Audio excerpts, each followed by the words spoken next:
Hello! Oh, how's it going, people? YouTube, welcome back. Long time no see, as I say. Oh, actually, it's not a bad day today. Yesterday, Saturday, as far as I can remember, Saturday was pretty bad. Never went out. I actually did a turbo session yesterday. I'm kind of in a dilemma. I did have Swift, then I unsubscribed, but I've still got I think they re-give you like a 25 kilometre free trial.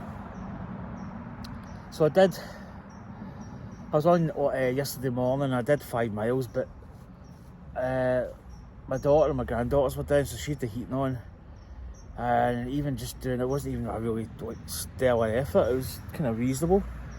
Oh man, I was sweating buckets. Well, I wasn't really sweating buckets, but I was starting to get a bit clammy, as they say. But I enjoyed it and I didn't enjoy it. I mean, I'd rather get out on the bike, if I'm really honest, but with the weather, as you can probably see here, autumn has come. We've got all the leaves. What is it? There's a song. All the leaves are brown and the sky is grey. Perfect, that's what it is, look. Grey sky and the leaves are brown.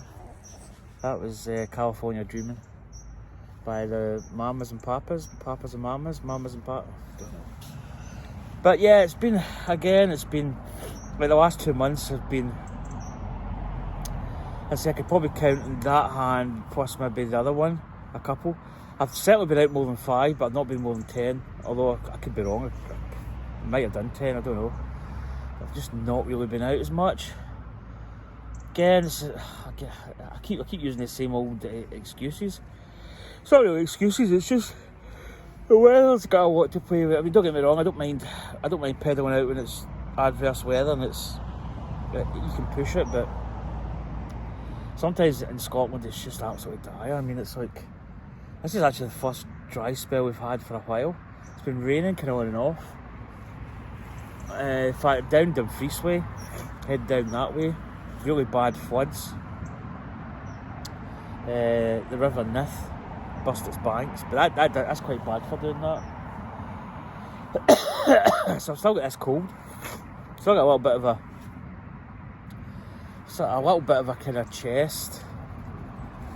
chesty cough. Not as much chesty, but I think when I do any exercise, I start getting a bit.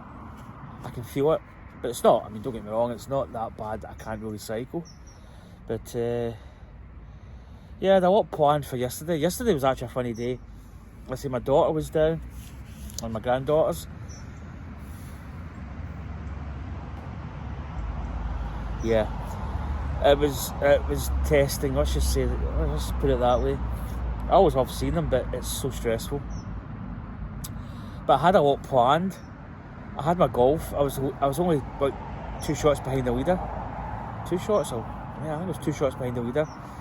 If I shot 14 under par, I would have won the tournament. I shot 10 under, which was okay. It got me double promo points, but I didn't have a clear house, so I couldn't really do commentary, which is what I was really wanting to do commentary because it was quite a pivotal.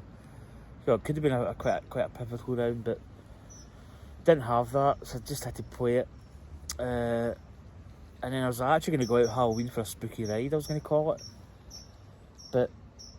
Like yesterday, I was just so tired. I got to maybe 8 o'clock, 7:45, and I was just so tired. I just had to sleep. And I think it just catches up on you. You know, the shifts I do mean that by the time I get to 8, 9 o'clock, I do get tired. I want to do stuff. I want to watch like a film and go to my bed at like 11, like normal people. But I just struggle. I really get so tired. But the plan was to get out, and I was going to call it a spooky Halloween ride. And my intention, I was actually going to come out here, because just along there, there's the old kirk, which is quite an old graveyard. And you've got like Brigadoon down there, and you've got a couple of places round here. I was trying to find out like really haunted areas, but I mean there is some haunted areas, but it's not really. I think it's local knowledge, but it's not that bad. Probably the old kirk would have been quite good for maybe some ghosts, but to be honest, I'm not really. It's not that I don't believe in ghosts. I think what that side of it is. Well, I've had actually a couple of brush-ins with that kind of thing. So, but that was the plan. I was going to get out quite late at night, and I was going to try and see if I could pick up some phenomenon. But I mean, if I seen a ghost, it knows what I would do. I'd probably run a mile. I'd probably scream like a big girl, but it's probably actually worthwhile getting it on camera, I suppose. But I'll come back and I'll tell you my stories. Welcome back. So I've not really had a lot of things like spiritual, ghostly type things. I've had two things that I've had. As you probably know, I used to work at Tesco's in Auchinleck, and I used to stay in Cumnock, but then I moved back down to Ayr. And I was coming home on the bus one night, finished at 10 o'clock, so this was like probably that happened between 20 and quarter to 11, so it was kind of late on at night, probably the last bus going down to Ayr. And there's a town called Ochiltree, and you come back, is it the Burnley Road or something it's called, then you head down towards Ochiltree, and it splits, there's a fork in the road, and that keeps you on like the main bypassy road down to Ayr. That one goes up through the Ochiltree, the actual village, call it village, it's not really a town. So you go up this hill, and then, because Ochiltree's not that big, it's quite a small place, but you head out this straight road, and then you turn back onto the road that you were on before, like the bypassy road.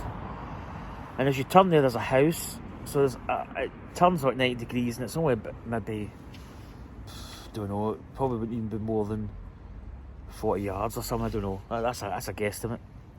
And the bus was going down this road. I used to sit quite a lot in the left hand side, don't know why. I think because you could see by the driver was that side, so you could actually see a clear route. And just as we got by the house,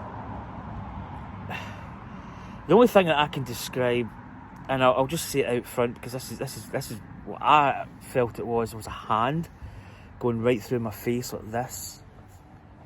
Because it felt like, the only thing I can describe it was like if you're walking and somebody had put like a spider's web, but had supersized it, so that it was like really like ultra thick, like almost to the point where when you walked through it, you wouldn't just walk through it, it would come away, it would actually bend your face back like this. And it would break, but it would bend you back before it started snapping.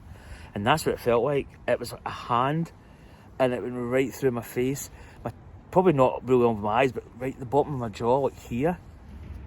And it pulled up my cheek, and it was almost, the other thing it was like if my muscles in my face just went like mental.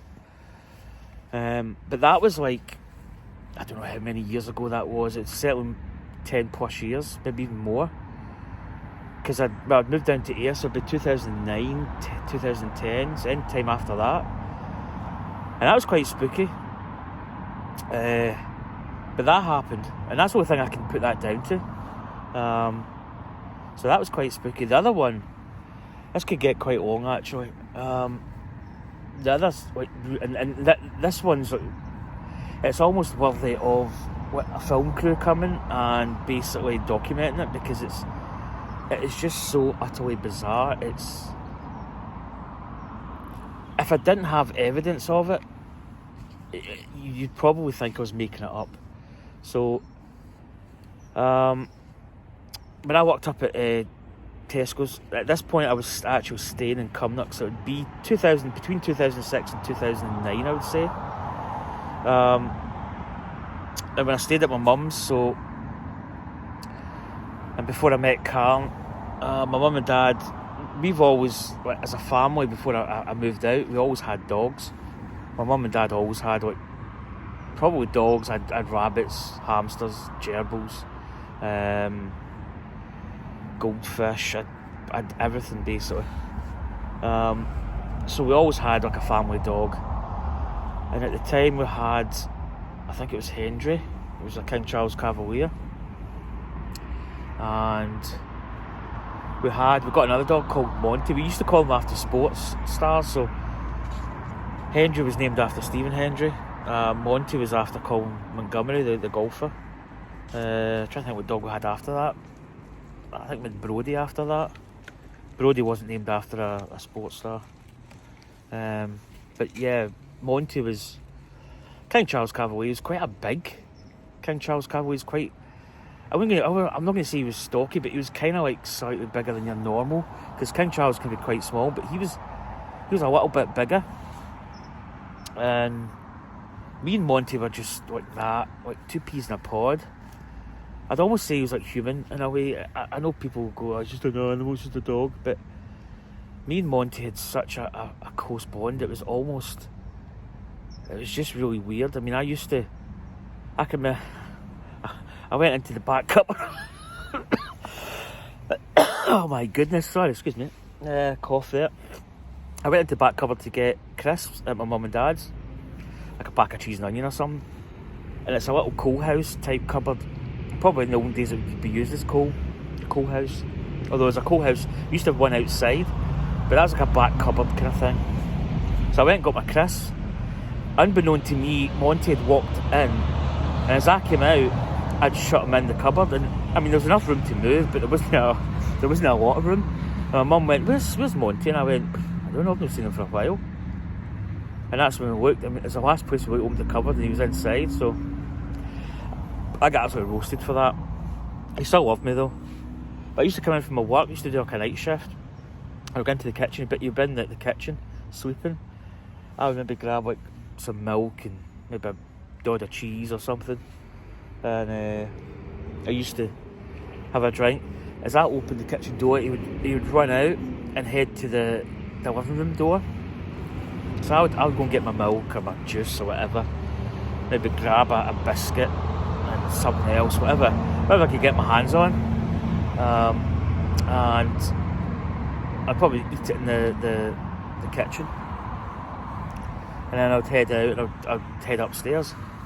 So as I was heading out to the living room, he stood with his nose right at the door. So the door was actually, I think I had the door open, but if I didn't have it open, he had his nose right at the crack of the door. And I would open the door. As soon as I opened it, he was like a greyhound up the stairs, and then he used to sit right at my bed. And then I would get changed into my PJs, hop into bed, and then he would wait till I was in, and I'd go to that with the cover, and he would jump in and lie up against my back. And he would just lie there, tag it up, like midday or whenever I would wake up from a night shift. I can remember my mum coming in and saying, Monty, you coming downstairs? Monty. And she used to grab him, he used to go, he used to growl. So me and Monty were super, super close. And basically, when I moved up to Cumnock, so the last couple of years, I didn't really see him as much. But he was still like, I was saying he's my dog, but I felt we still had a really close bond. But he started getting a little bit sick, and I don't know exactly what was up. I need to ask my mum, but he was on pills and stuff. And then towards the end there, he'd get really bad, and I was working back shift. And I got a text, my mum says, phone me. So I phoned her, must have been about 5:30, 6 maybe. And she says, Monty's not doing so good, so we're going to take him to the vet. We're just going to get him put down. And because of where I was, back then I didn't go down. Probably the biggest regret in my life, if I'm honest. I should have been there. Because, Monty was really I keep saying my dog, but I had a super close bond with Monty. And I should have been there for him, I didn't. And that's my biggest regret that I had for a long, long time. So my mum took him to the vet, and obviously, that was it. Got his ashes and stuff. And I regretted it. And I even went down, I was heading down there to see my mum, and I was listening to music on my iPod. And emotionally, the only way I could describe it was standing on the edge of a cliff and just looking down and going, right, that's it. That is the pool of grieving. And I was just ready to go at that and just dive into it. And when I got there, my Uncle Kenny and Aunt Sandra were in to see my mum, and it just killed the moment like that. And I never really got that grieving process. I think that would have helped, but I was ready, I was prepped. As I say, I was ready to just jump off. I was on the bus, my eyes were just welling up, and I think when I see my mum that day, if my Uncle Kenny and Aunt Sandra weren't there, I would just have went. So I never got that grieving period. And but anyway, kind of fast forwarding. Now I don't know the exact time frame of this, but I would be staying in Ayr at this time, so it was after 2009, probably the Face incident, round about then. Maybe that was another sign. I don't know. I really don't know. Don't know if that was connected. But basically, I was working one day, and I used to work in the freezer. So the freezer in Tesco's was in the warehouse, and used to have like, the freezer door was like here, and you'd have like 2 rows of cages, and then the rest of the warehouse. So you went up this little channel. And as I came out one day and I went to put my hand in a cage, and as I went to put my hand in the cage, there was a robin redbreast right smack in the top of the cage. So the cage was maybe like that kind of height. As I went to put my hand on, it never moved. I mean, I was close enough to it, but I grabbed the cage and I went, oh, I says, there's a robin redbreast. And it just stood there, and it chirped a couple of times, and I went, okay, that's weird. So I went and got my cages. I went back out to shop 4. There was a manager. In fact, she stayed in. This actually gets kind of weird. She actually stayed in Ochiltree, which is weird because that's where that Face thing happened. So I don't know if there's any connection. But she's one of these people that's quite big into, like, I wouldn't say spiritual stuff, but she does a lot of like crystals, and you know, if you had a sore back or you had like a bit of pain, she would give you like a crystal, and you'd put it in your pocket, and that would kind of heal you. And I don't know. I mean, that stuff, does it work? Hell no. I don't know. Probably does in a way. I mean, I'm not knocking it. I'm not saying that it's. I mean, I do believe in some stuff, but she was big into that.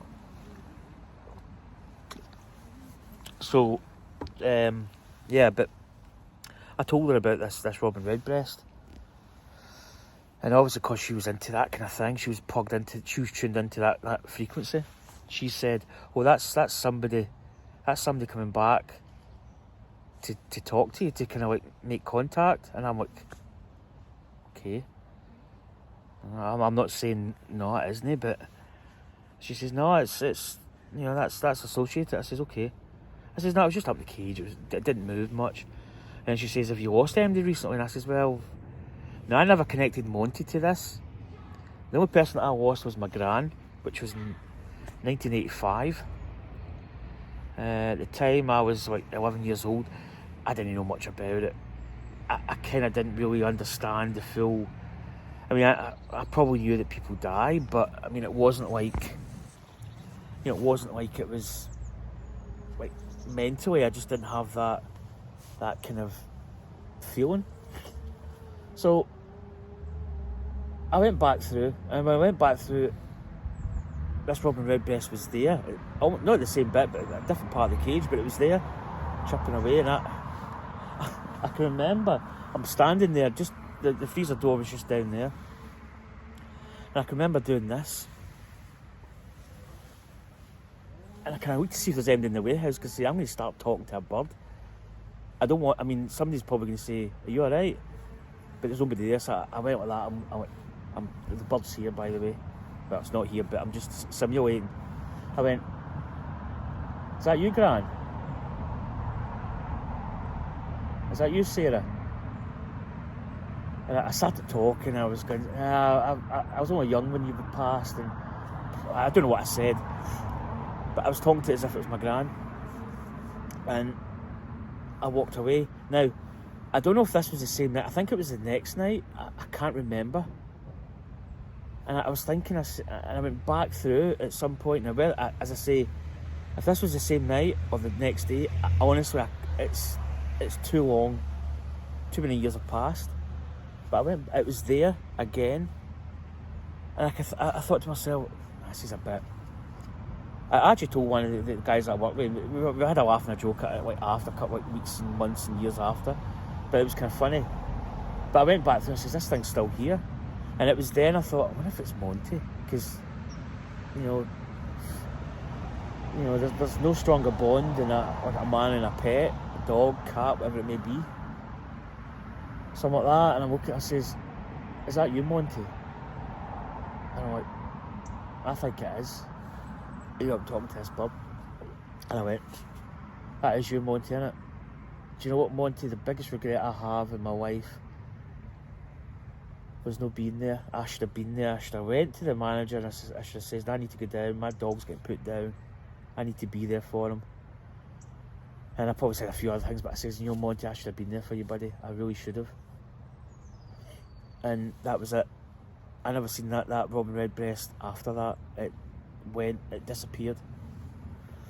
And I felt good after it. You know, I felt as if there was something, you know, a bit of emotion had sort of been released, and I felt that there was closure on it. And that was that. A couple of years were gone. Well, a couple of years after it, sorry. And I always remember it. But this is where it gets, this is where the story gets absolutely almost to the point of unbelievable. So what I'm going to do is I'm going to pause the video, because it means I can insert pictures. And I know when to do it, and I don't need to look through the video and go, well, wait, we'll insert a picture here. Nah, whatever. It's part 2 coming up.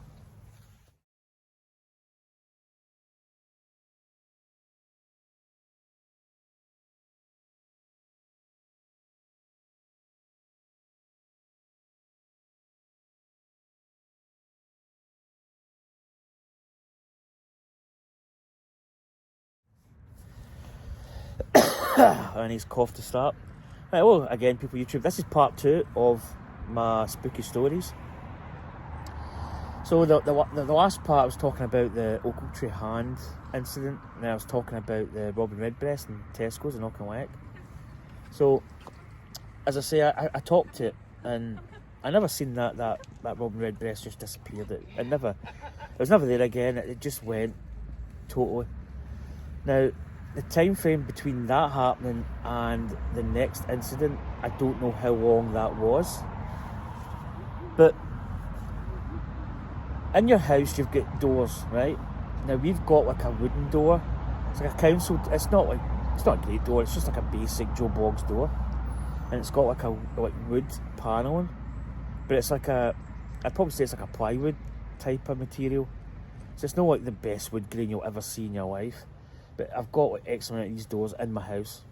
Now, of all the doors in the house, what's the one door that you would see the back of like pretty much every day? Maybe even 2-3 occasions in that day. What's the one door that if you had something on the back of it, what's the one door that you would see? No. Wrong. No. Correct. Your toilet door. Now, your toilet door is quite unique. Some people might not sit and face the door. We do. We sit in sit in the pan, as we call it in Scotland. Sit in the codgy and you look at the door. Now, I see the back of that door, and I've seen the back of that door I've been in that house for a couple of years since this thing happened. And I've just never seen it. So I'm sitting there one day, and I'm looking at this door, and I'm like, I don't know, I just looked, and there was this like knotted wood swirly image. I'm saying it's about that, it probably is about that big. And I'm looking at it, and I went, wow, that's like 2 eyes and a nose and the jowls and the kind of ears, and there's like a halo around it, and it's almost wearing like this is weird, it's got a sun hat, one of these straw sun hats. And I'm looking at it saying, that is a King Charles Cavalier. That's Monty. Now, when you see the picture, I'll try and maybe put, like before this video starts, or to insert it here. I honestly, I don't know. But it's this knotted wood structure in the door is exactly like my dog Monty. That's Robin Redbreast that came to me. I've never seen it before, and I just went, "Oh, it's amazing! That is Monty. It's a King Charles Cavalier, but I mean, it is Monty, right?" And then I look, and there's like a dot, almost like a little knot, but a very tight black dot. And there's another one, and it's like an angle like this. So you've got Monty's here, you've got a dot there, and then here, that up here is another image. And I'm actually going to swear. I don't swear in my videos. I shit you not. It was a Robin Redbreast. It's got its beak, its eye, and its head, and the chest. And it's perfectly aligned. These two dots perfectly intersect. Monty's here, the Redbreast is there, and then there's these two dots, all in the back of my toilet door. And I kid you not, to this day, I've actually seen another image. It's almost like my mum's got a new dog called Oscar. It's a Shih Tzu. I shit you not. And he's down the bottom. I've not confirmed that yet. I've not really looked into it as much, but I'll take pictures. I've got pictures on my phone, but I'll probably take new pictures and try and sort of connect the dots. But after that incident with Monty kind of coming to me and sort of talking in the form of a Redbreast, and this Redbreast and this Monty in the back of my door in the form of like wood narrow knots is mind blown. I mean, I'm not saying, as I said, I'm not saying I don't believe in ghosts, but that's just for me. And I don't know if I've told this story in my videos, but this will certainly be a better version. You know, to this day, it's almost unbelievable. I mean, you see the pictures that I'm going to put up. I'll put them up before, and I might try and put them up like in situ, but I don't know if I'll get the timing right. I might even just put them up in the corner and just like, you know, show you them in a kind of a loop or something. I don't know. I'll think of something. But I swear to God, it is Monty and a Robin Redbreast, and it's. I mean, the chances of having a door where you sit every single day to do something and look at that door, because you do. I mean, I look at that door probably every day. I mean, I look at that door, and it's almost like a sign. I mean, there's a lot of people have things that happen to them. They maybe elaborate a little bit, but this is I'm not adding anything to this. This is completely what happened. So when I saw that, it just completed that circle. And in a way, I feel that was Monty contacting me. I know people are going to go, "Oh, but maybe it was somebody you knew." No, that was definitely Monty. Because, I mean, that image and that Robin Redbreast connecting, it really is. It sends shivers up your spine, but in a good way. You know, it's not like, "Oh, this is kind of freaky. This is, I don't like this," but it's in a good way. So that's my spooky Halloween story. It's a day late, I know, but I'm a bit compos mentis today. But yeah, that was it. And it's, as I say, that thing with the face. I mean, Karen, the manager, she stayed in Ochiltree, which is weird how, you know, that whole thing is connected. It might not be connected, but it's funny how it's Ochiltree. I mean, if she stays out in that house at the top, I swear to God, that is just going to be the icing on the cake. But anyway, that was a good story. It sounded okay. I kind of just went into it like ad lib, but I think I covered all bases. But anyway, I'm going to head to my mum and dad's now. That's where I usually head my bike. But I've did this whip. There's the old, there's the haggis and the moose. So I probably, I was thinking of heading up this way, but I think I'll head I think I have to head back that way. I think I might actually. But anyway, I hope you enjoyed that story. I think it's really noteworthy, and I think it's really like important to get that kind of stuff down. Again, these tyres are ace, absolutely brilliant. Comfort level is peachy. The ride just so nice. Yeah, I'm really happy with them. But anyway, that's it. I'm going to get these lights functioning. I'm going to get this front one on because we go through a tunnel. Right, anyway. Ciao. Big drops.